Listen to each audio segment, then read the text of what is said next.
So you want to start live streaming and you want to play your console games on stream, you're probably going to need a capture card, right? And when you think of capture card, you start thinking of all the well-known brands, Elgato, AVerMedia, Razer, all the different big brands have made a capture card now. And they tend to be super expensive.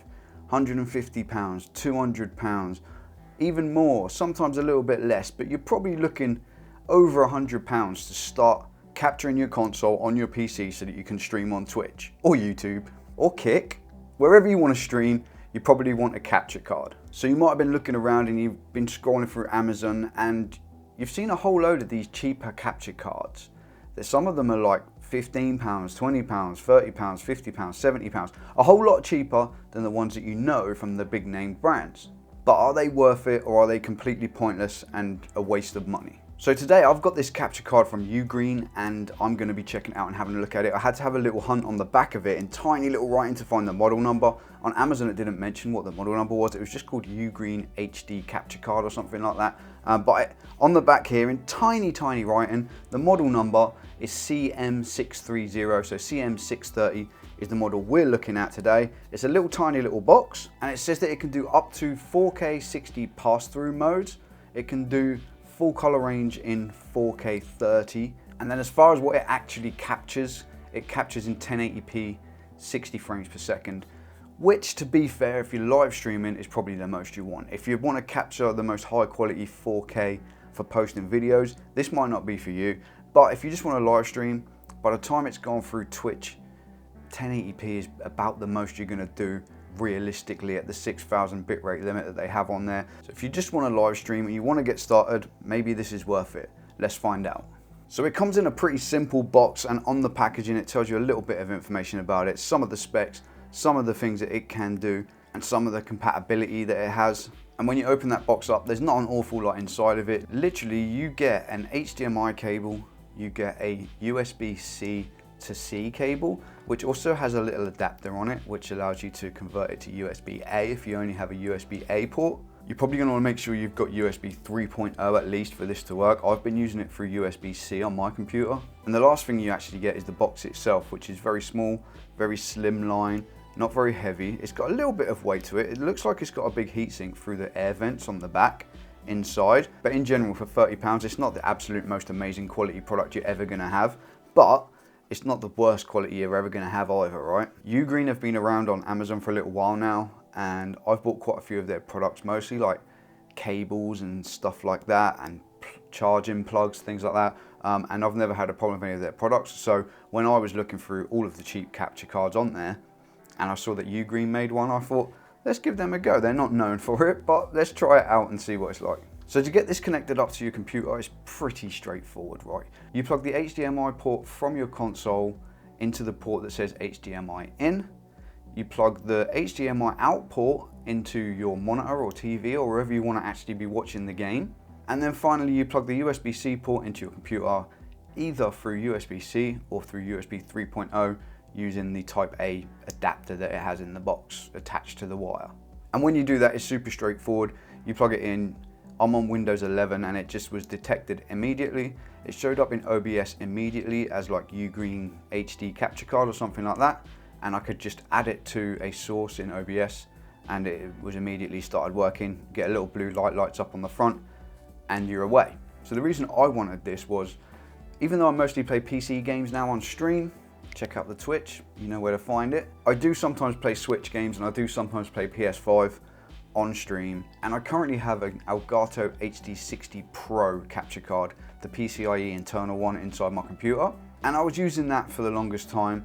And then I bought a separate cheap USB capture card without a pass-through to plug my camera into, because I wanted to be able to use my nice Sony camera on my streams. That introduced an awful lot of input delay, and it was really annoying to try and get my audio synced up with the camera audio, and it seemed to be variable. I could never get it to quite work. So I then plugged my camera into the Elgato internal capture card because it had like 0 delay and it was really easy to sync up, but it left me with no way to play console games on my stream anymore and use this camera at the same time. So I needed a cheap capture card with pass-through on it, and this was the one. The main reason I picked this one up over others, one was the Ugreen brand, I'd seen it around before, And the second reason was because it does up to 4K pass-through, and it specifically said 1440p pass-through on the listing. And my monitor that I usually game on is, when I'm sat here, is a 1440p monitor. So I like the idea of being able to play in full 1440p while capturing and streaming at 1080p. It's incompatible with HDCP, so remember, when you go into your console settings, before you plug it into your capture card and you're connected directly into a monitor, go into your, like on the PlayStation is where this happens. It doesn't happen on a Switch because it doesn't have that setting. But on a PS5 at least, I don't know about an Xbox, never owned a recent Xbox, but you go into your settings, go into like HDMI settings, and it has you enabled to turn off HDCP. That will allow your console to output a signal to the capture card and allow the capture card to see what's coming in from it. Once you turn that off, it means you can't watch a lot of like media sites like Netflix and stuff like that because it has HDCP protection on it. But if you want to watch Netflix and all that kind of stuff, you will have to plug your PlayStation into your monitor directly and turn back on HDCP support to enable those apps to work again. However, if you're in a situation like this and you're sitting in front of a PC streaming, you're probably not too worried about playing Netflix on your console, right? But I just wanted to mention that if you plug your PlayStation in and you're not getting any output from this, plug it straight into a monitor, check that HDCP is turned off, and then it will probably work for you. The final thing that it has on this is a headphone and microphone jack on the front of the box, which is sitting on there so that you can connect headphones or microphones via 3.5mm jack if you want to use this as like an audio device, because it does recognize as an audio device on your computer too. Or if you want to get the audio from your console straight into some headphones before it goes into the capture card and monitor your audio that way and listen to your game, you can plug your headphones in. I have tried it, it does work good. And what I've also tried is plugging the headphone socket into a line in on my computer, which allowed me to control the audio for the volume in Elgato Wavelink instead of having to have it as a separate device in OBS, because I run everything through Wavelink at the moment. And that worked okay, just fine too. You just added it as an audio device and plugged it in and you're sorted. I have to be honest, I haven't tried the microphone input. I have zero need to. I don't think I even own a microphone with a 3.5mm jack on it. So if that's a vital feature for you, I can't comment on how well, if at all, it works. I can only assume it works just as well as the headphone out port would have done, and it worked absolutely fine. It powered my IEMs just fine, which is what I tend to listen to games on when I'm streaming. And the quality was great. I had no complaints about it at all. But that's all well and good, Bandproof, I hear you saying out there. That's no good if it doesn't capture footage well. So how does it capture footage? So let's take a look at some footage that was captured in OBS through this capture card from my PlayStation and from my Switch, and also from my camera. So the first game I tried was Assassin's Creed Valhalla, which had just come onto PSN Plus, so I thought, oh, let's just install that and just see how it goes. Now, so for some reason, the footage seemed to vary a lot depending on which game I was playing and how well it was captured. I don't know why that is. I cannot explain it, and I cannot sort of find a setting that fixes it, but in Assassin's Creed Valhalla, the footage came out looking very pixely. Text looked very pixely. It didn't look great. It looked fine, but it didn't look great. And as it was the first game I tried, I was very unimpressed initially. But when I moved on to other games, I noticed that that wasn't the case with every game. So I don't know what it was about that game. I didn't change the settings. All of this footage was recorded using OBS's indistinguishable quality, which is in the OBS simple output settings. I've done that for the case of recreation. If I look at other capture cards in the future, I can capture them all on the same quality settings, so we can do side-by-side comparisons, and it makes it simple, right? But for some reason, Assassin's Creed just didn't want to look pretty no matter what. But if you were streaming on Twitch, would anybody really notice? Maybe not, I don't think so, I'm not sure. So the next game I tried was Rocket League. I thought, let's try something a little bit faster, a little bit more action, just like moving around, a bit more motion going on. And the footage looked pretty damn good. Again, there was a little bit of sort of pixely look around the edge of the ball when it was far away. I don't know what that was. I don't know if that's draw distance on the PlayStation or something. I really don't know. I'm used to playing it on PC, but you guys, if you play consoles more, will probably be able to tell me. And it wasn't perfect, but it did look good enough, I think, for streaming at least. The next game I tried was GTA 5, and I just fired it up into story mode, and I have to say, this one looked absolutely amazing, looked absolutely crisp, everything looked clear, everything looked solid. I drove around for a moment or two, messing around, and the footage on there looked really, really good. I was quite impressed with it, and it was amazing how much better it looked than the Assassin's Creed footage. And I don't know why that is, I just can't explain it, but It looked really, really good, and I don't think anybody would have a problem complaining about the footage on that. If that's how your stream looks, I'm sure it's going to be absolutely fine.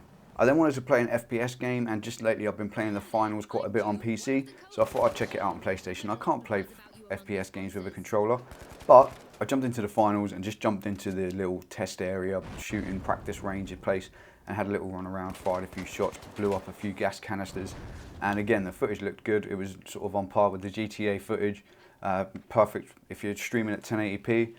It's absolutely fine. Like I say, by the time you stream it on Twitch, that's probably how it's going to look no matter what. So really good quality, really impressed. For £30, absolutely fine. Next I fired up the Nintendo Switch and I checked out very briefly Super Mario Brothers, and it looked fine. It looks kind of bad anyway when you're playing on a Switch because the resolution is so low. So the capture card was a very accurate representation of what I was actually seeing on screen. Really good quality, nice colours, nice and bright, no issues at all. The sound on all of these videos was also coming through just perfectly. No problems with it whatsoever.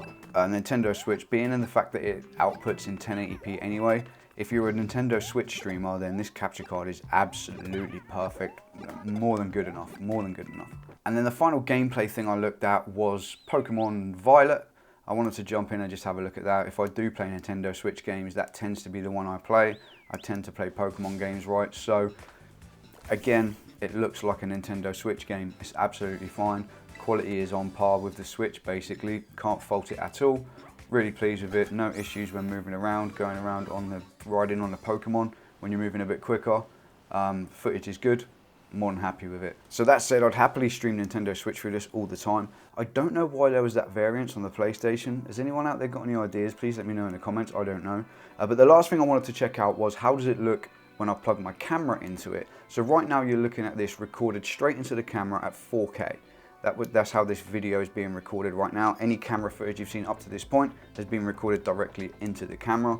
So it's going to be a lot better quality probably than running it through a capture card. So now what you see on screen is some footage of me recorded last night while I was just sitting here testing out the capture card, and this is me being captured through the Ugreen capture card. So that's my Sony ZV-E10 camera run straight into the capture card via HDMI, and the quality is good. And to show that it's pretty good, here is a side-by-side footage of both the camera running into the Ugreen capture card on the left, and on the right you've got the exact same settings on the camera running straight into the Elgato HD60 Pro, which is in my computer, the internal capture card.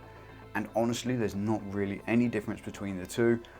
The color saturation is a little bit different. On the Elgato one, it looks a little bit more, it picked up the pink behind me a little bit more, I think, and the lighting, but barely. Honestly, if you want to plug a camera into your computer, this works absolutely fine for that. If you're happy with 1080p, it's all good. The final thing I want to comment on is the input delay.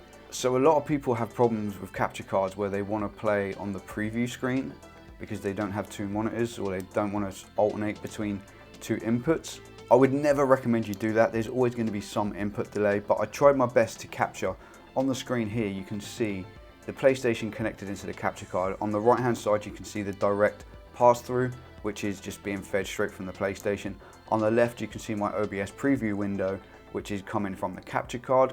Now you can see when I move through the menu screens, there's a slight delay to the left screen. It happens a few milliseconds after the right screen changes. I have no way of measuring that, but it's very, very minimal delay, and it's definitely a whole lot better than the cheap USB 2 capture card that I picked up before.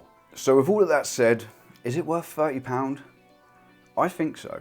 If you're only going to be streaming on Twitch, you're not really going to go above 1080-60 anyway. Most people would recommend going 1080-30 and getting a better bitrate in the 30 frames that you do stream. I think you could quite happily play any of those games I just shown on Twitch, on stream, and have no problems. Nobody's ever going to notice the quality is any different. Nobody's going to complain about the quality.